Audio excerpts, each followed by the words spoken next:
Mga kabayan, alam nyo ba ang tawag sa variety ng saging na ito? Mahaba ang kanyang buwig at sa kalkula ko ay sobra pang 100 ang bilang ng mga bunga.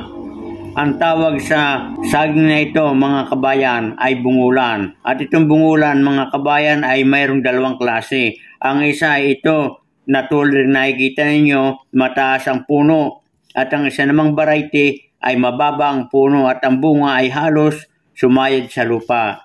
Ang saging na bungulan, mga kabayan, kahit berde pa, ang balat ay hinog na. Kaya kung minsan tayo ay nauunahan ng mga kabwag at paniki sa puno, akala natin hilaw pa, yung pala ay hinog na.